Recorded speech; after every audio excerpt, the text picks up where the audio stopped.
स्वागत है आप सभी का निष्काम एजुकेशन पर। इस वीडियो में हम भारत का भूगोल से संबंधित 20 प्रश्नों की चर्चा करेंगे। ठीक है, ये हमारा पार्ट 2 है, ध्यान दीजिएगा। इससे पहले हम लोग पार्ट 1 कर चुके हैं, उसमें हम लोग 20 क्वेश्चनों को देखे थे।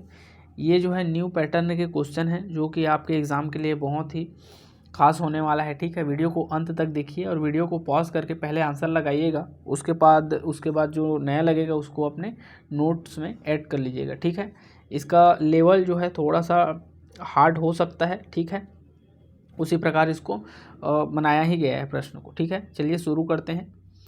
पहला क्वेश्चन है, उत्तर भारत में किस मिट्टी को केवाल के नाम से जाना जाता है? तो क्या काली मिट्टी को, लाल पीली मिट्टी को, जलोढ़ मिट्टी को या फिर पर्वतीय मिट्टी को? किस मिट्टी को उत्तर भारत में केवाल के नाम से जानते हैं? तो इसका करेक्ट आंसर हो जाएगा काली मिट्टी को। ठीक है, देखिए काली मिट्टी को जो है और बहुत सारे नामों से जाना जाता है। एक तो ये केवाल के नाम से उत्तर भारत में प्रसिद्ध है। इसके अलावा इस मिट्टी को जो है रेगुर मिट्टी के नाम से जानते हैं। ठीक है, ट्रॉपिकल ऑफ अर्थ के नाम से जानते हैं। चूँकि लावा के ठंडा होने से बना है इसलिए इसको लावा मिट्टी कहते हैं। चूँकि स्वतः जुताई अर्थात इसमें जो है सिंचाई की ज़्यादा आवश्यकता नहीं होती, भुरभुरी हो जाती है, इसलिए इसको स्वतः जुताई वाली मिट्टी भी कहते हैं। ठीक है, रेगुर मिट्टी तो हो गया। इसके अलावा एक दो और नाम, ये एक है भर्री मिट्टी। ठीक है, भर्री मिट्टी भी इसको ही कहा जाता है, ऊंचे स्थानों पर जो मिट्टी पाई जाती है उसको। तो इस प्रकार इसको जो है बहुत सारे नामों से जानते हैं। फेरिक टाइटेनियम के कारण जो है इसका रंग जो है क्या होता है, काला होता है। ठीक है, तो इस प्रकार पहला क्वेश्चन का आंसर क्या है, ऑप्शन नंबर ए है। ठीक है, चलिए देखते हैं दूसरा क्वेश्चन। दूसरा क्वेश्चन है, निम्न में से किस मृदा में लोहे तथा एल्यूमिनियम की मात्रा भरपूर होती है? देखिए एल्यूमिनियम की मात्रा भरपूर किस में होती है पूछा है। आप लोहे को ध्यान मत दीजिए, एल्यूमिनियम विशेषकर एक ही मिट्टी में जो है प्रचुर मात्रा में पाई जाती है और वो है लेटेराइट मिट्टी। देखिए लेटेराइट मिट्टी किसमें, कौन से चट्टान में प्राप्त होती है? तो दक्कन ट्रैप में। ठीक है, दक्कन ट्रैप में जो है हमको जो है लेटेराइट मिट्टी मिलता है। और दक्कन ट्रैप कैसे बनता है? तो लेटेराइट मिट्टी देखिए ये जो है निष्क्षालन की प्रक्रिया से बनती है। ठीक है, और दक्कन ट्रैप का मुख्य जो क्या है, खनिज है, वह कौन सा है?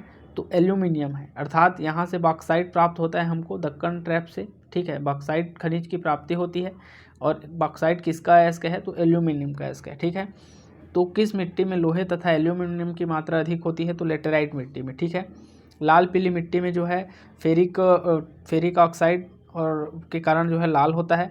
काली मिट्टी फेरिक टाइटेनियम के कारण काला होता है। बांगर और खादर मिट्टी जो है नई मिट्टी को कहते हैं। वहीं एक और मिट्टी होता है खादर मिट्टी, इसको जो है पुरानी मिट्टी के नाम से जानते हैं, बांगर मिट्टी को। ठीक है, आते हैं अगले क्वेश्चन पर। अगला क्वेश्चन है, रेह कल्हर ऊसर किस मिट्टी का एक उपनाम है? ठीक है, ये तीनों अलग अलग नाम हैं। रेह कल्हर ऊसर किस मिट्टी का एक उपनाम है? तो क्या पिटमय मिट्टी, शुष्क मिट्टी, लवणी मिट्टी या इनमें से कोई नहीं? तो इसका करेक्ट आंसर है ऑप्शन नंबर सी, लवणी मिट्टी। देखिए मिट्टी में जो है नमक की मात्रा अधिक होने से मिट्टी जो है लवणी हो जाती है और जब सुबह के समय जब उसमें ऑक्सीजन और उसमें जल की मात्रा बढ़ जाती है तो ऊपर परत में जो है सफ़ेद कलर का जो है एक परत नुमा दिखने लगता है, सफ़ेद परत मिट्टी के ऊपर में, उसे ही रेह कल्हर ऊसर रकार कार्ल चापेन। ठीक है, रकार एक और नाम है, कार्ल और एक नाम है और चापेन। ठीक है, ये 6 नामों से इसको जाना जाता है। इसी को रकार कहते हैं, कार्ल कहते हैं, चापेन कहते हैं, रेह कल्हर और ऊसर, 6 नामों से उसको जानते हैं। ठीक है, आते हैं अगले क्वेश्चन पर। अगला क्वेश्चन है, कम वर्षा वाले स्थानों में मिट्टी की क्षारीयता को कम करने हेतु किसका प्रयोग किया जाता है? क्या चूना का, जिप्सम का, दलहनी फसलों का या फिर नाइट्रोजन स्थिरीकरण का प्रयोग करते हैं? ठीक है, तो देखिए मिट्टी की क्षारीयता को कम करने के लिए जिप्सम का प्रयोग करते हैं, तो ऑप्शन नंबर बी होगा। और वहीं अगर पूछ दे कि मिट्टी की लवणता को कम करने के लिए मिट्टी की अम्लीयता को कम करने के लिए, ठीक है, अम्लीयता को कम करने के लिए तो वो चूना हो जाएगा। ठीक है, मिट्टी की अम्लीयता को कम करने के लिए चूना का प्रयोग करते हैं, जबकि मिट्टी की क्षारीयता को कम करने के लिए जिप्सम का प्रयोग किया जाता है। दलहनी फसलों का प्रयोग क्यों करते हैं? मिट्टी में जो है नाइट्रोजन स्थिरीकरण को बढ़ाने के लिए जो है दलहनी फसलों का प्रयोग करते हैं, जैसे कि चना, उड़द, मूंग, सोयाबीन, ये सभी। ठीक है। नाइट्रोजन स्थिरीकरण क्या है? तो देखिए राइजोबियम नामक एक जीवाणु आप लोगों ने सुना होगा, राइजोबियम नामक जीवाणु। तो राइजोबियम नामक जीवाणु का प्रयोग करके मिट्टियों में नाइट्रोजन की मात्रा को बढ़ाना नाइट्रोजन स्थिरीकरण कहलाता है। ठीक है। यह जो है हम किसी और टॉपिक में इसको विस्तार से पढ़ेंगे। ठीक है। इसके लिए अभी इतना ही। ठीक है। बढ़ते हैं अगले क्वेश्चन पर। अगला क्वेश्चन है, चंबल घाटियों में खड्डों का निर्माण विशेष कारण है। ठीक है। चंबल की घाटियों में खड्डों का निर्माण का विशेष कारण है। पूछ रहे हैं क्या कारण है? क्या परत अपरदन है, रील अपरदन है, अवनालिका अपरदन है, या भ्रंश घाटियों के कारण? तो देखिए चंबल की घाटी कहाँ पड़ता है? एमपी में पड़ता है। ठीक है। उसमें जो है बहुत बड़े बड़े खड्डे हैं, उसका विशेष कारण जो है अवनालिका अपरदन है। ठीक है। अवनालिका अपरदन क्या होता है? इसमें जो है सबसे पहला अपरदन होता है बूंद अपरदन। बूंद अपरदन में क्या होता है? किसी निश्चित छोटे क्षेत्र में जो है मिट्टी खिसक जाती है। परत अपरदन में ऊपर का पूरा परत जो है वह छेड़ हो जाता है। रील अपरदन में जो है ऐसे धार बन जाता है पानी का। ठीक है। छोटे छोटे गड्ढे होते हैं, लेकिन जब यही बड़े छोटे गड्ढे जो है बड़े बड़े आकार ले लेता है तो वह अवनालिका बन जाता है। ठीक है। यह जो है बहुत ही मतलब 20 फीट 30 फीट भी यह अवनालिका अपरदन गड्ढे का निर्माण कर लेता है। फिर बाद में यह भ्रंश घाटी का रूप भी ले लेता है। तो इसका correct answer option number c होगा। आते हैं अगले क्वेश्चन पर। अगला क्वेश्चन है, निम्न में से कौन लोहे का एक प्रकार नहीं है? मैग्नेटाइट तो है, हेमेटाइट भी है। देखिए यहाँ पर लिग्नाइट दे दिया है। ठीक है। लिमोनाइट की जगह लिग्नाइट दे दिया है, यही आपका आंसर होगा। और सिडेराइट भी तो है। ठीक है। बढ़ते हैं अगले क्वेश्चन पर। अगला क्वेश्चन है, नोवा मंडी पलामू किस खनिज के लिए प्रसिद्ध है? नोवा मंडी पलामू किस खनिज के लिए प्रसिद्ध है? क्या कोयला के लिए, लोहा के लिए, बॉक्साइट के लिए, या तांबा के लिए? तो इसका करेक्ट आंसर है ऑप्शन नंबर बी, लोहा के लिए प्रसिद्ध है नोवा मंडी पलामू। ये कहाँ पाया जाता है? ये क्षेत्र कहाँ है? तो झारखंड में है। ठीक है। झारखंड में ये क्षेत्र है। बढ़ते हैं अगले क्वेश्चन पर। अगला क्वेश्चन है, किस खनिज को मेटल ऑफ होप के नाम से जाना जाता है? बहुत ही इंपॉर्टेंट है, कई बार पेपर में पूछ चुका है। ये जितने भी क्वेश्चन हैं सभी के सभी पूरा 20 क्वेश्चन जो है किसी न किसी एग्जाम में आया हुआ है। ठीक है। किस खनिज को मेटल ऑफ होप कहते हैं? तो यूरेनियम को जो है मेटल ऑफ होप कहते हैं। ऑप्शन बी जो है करेक्ट आंसर होगा इस प्रश्न का। देखिए इसमें जो है स्वतः विखंडन की प्रक्रिया पाई जाती है, अर्थात इसको किसी भी खुले स्थान पर रखोगे तो अपने आप विस्फोट हो जाएगा। ठीक है। कौन? यूरेनियम। ठीक है।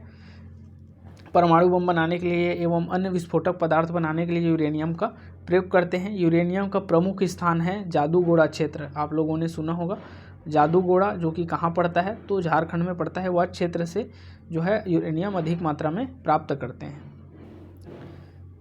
अगले क्वेश्चन पर आते हैं। अगला क्वेश्चन है, एक मिनट, ये क्या हो गया? हाँ, अगला क्वेश्चन है, मोनोजाइट बालू किसका प्रमुख अयस्क है? तो मोनोजाइट बालू थोरियम का बहुत की प्रमुख अयस्क है। ठीक है। थोरियम क्या होता है? तो देखिए इसमें जो है बालू के कण होते हैं और इसको भी जो है विस्फोटक पदार्थ एवं अन्य जो है विद्युत चालकता वाले जो जितने भी उपकरण बनाए जाते हैं उसमें इसको प्रयोग कर सकते हैं। थोरियम जो है अयस्क जो है कहाँ मिलता है? थोरियम जो खनिज है तो अपना जो इधर केरल वाला मालाबार तट है, यहाँ पर जो है मालाबार तट, विशेषकर इसी तट पर जो है थोरियम अयस्क, थोरियम खनिज जो है पाया जाता है। ठीक है। अगले क्वेश्चन पर आते हैं। अगला क्वेश्चन है, इनमें से किस नदी में प्लेसर अथवा जलोढ़ सोना पाया जाता है? तो देखिए प्लेसर अथवा जलोढ़ सोना किसे कहते हैं?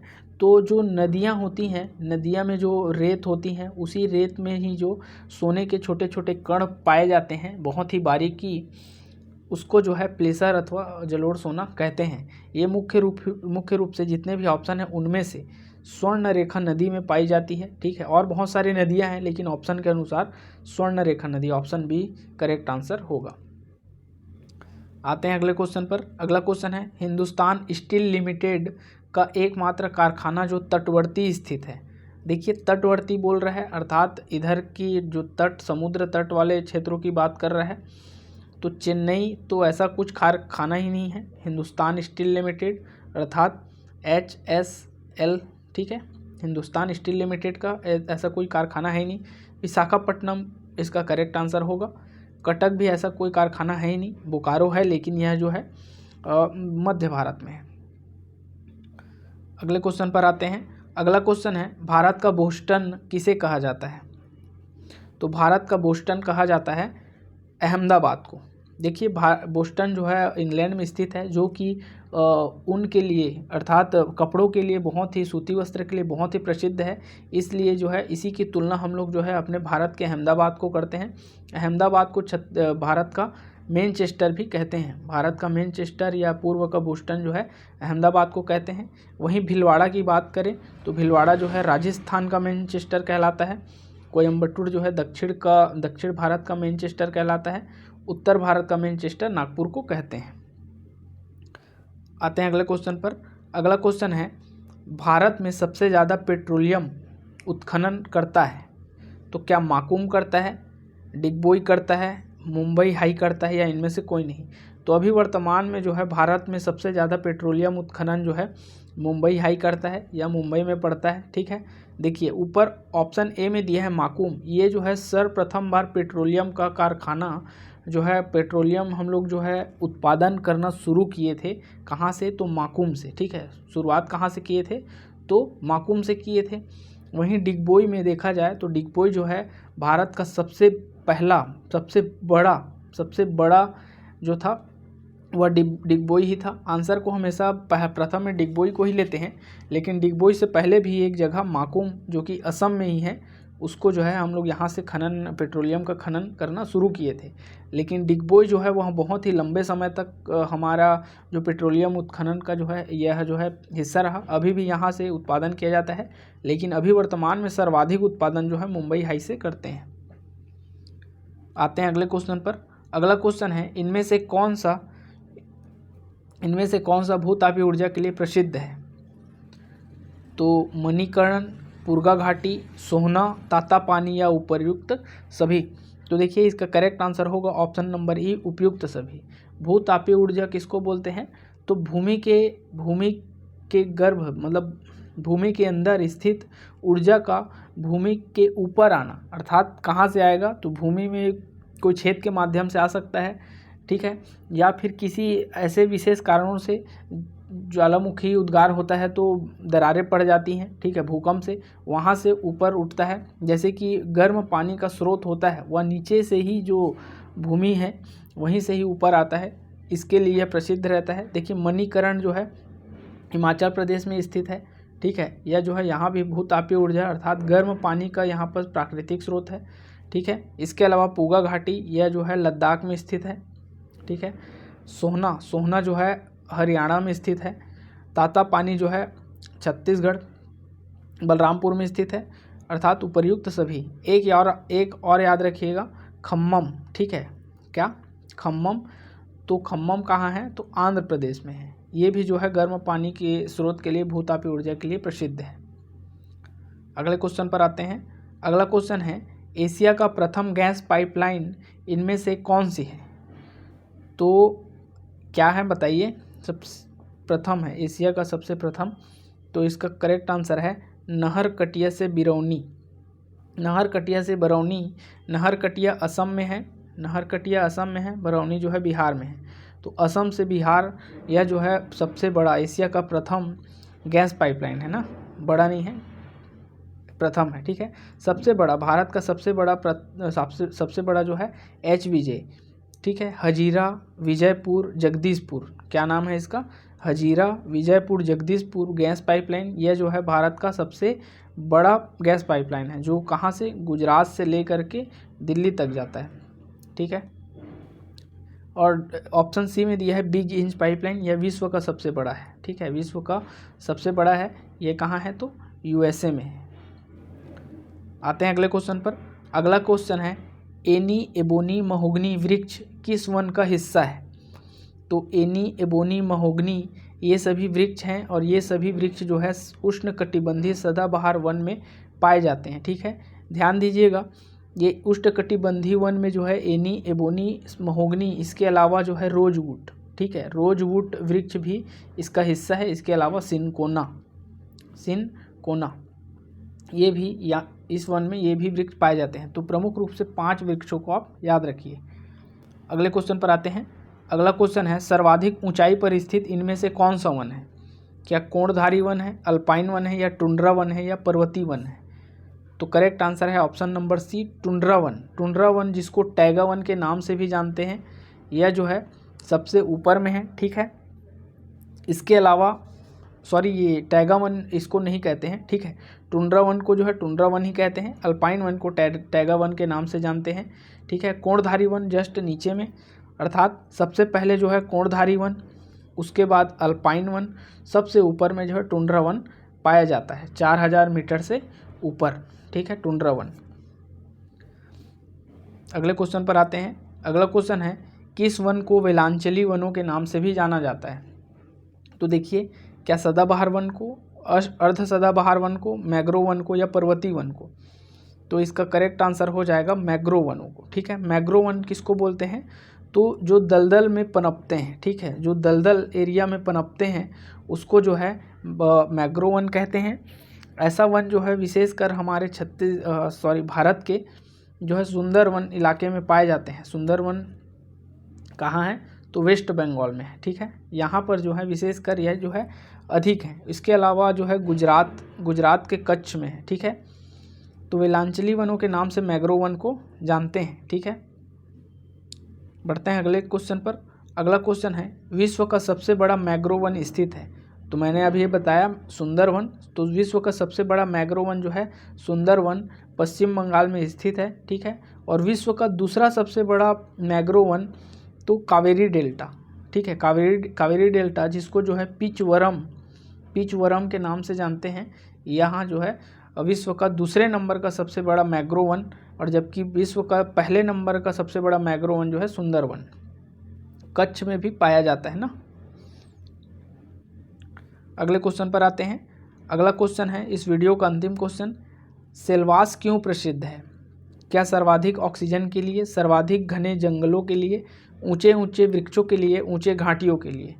तो इसका करेक्ट आंसर होगा दोस्तों ऑप्शन नंबर ए, सर्वाधिक ऑक्सीजन के लिए। देखिए, आप लोगों ने जो है अमेज़न जंगल का नाम सुना होगा।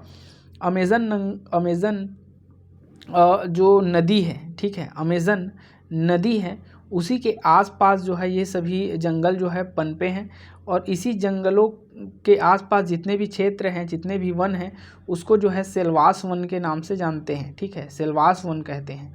तो ये सेल्वास वन जो है अपने अत्यधिक ऑक्सीजन, आप सभी को पता होगा, विश्व का फेफड़ा जो है अमेज़न जंगल को कहते हैं, क्योंकि वहाँ 20% ऑक्सीजन जो है वहीं से आता है। इसलिए ये सेल्वास वन जो है क्यों प्रसिद्ध है? तो सर्वाधिक ऑक्सीजन के लिए। ठीक है, कहने का मतलब है कि जो अमेज़न जंगल है उसी के आसपास के वनों को जो है सेल्वास वन के नाम से जानते हैं। ठीक है, इसलिए यह ऑक्सीजन के लिए प्रसिद्ध है। ठीक है, तो इस प्रकार जो है 20 क्वेश्चन कंप्लीट हो गए। ठीक है, वीडियो के अंत तक बने रहने के लिए बहुत बहुत धन्यवाद। मिलते हैं हम अपने अगले वीडियो में।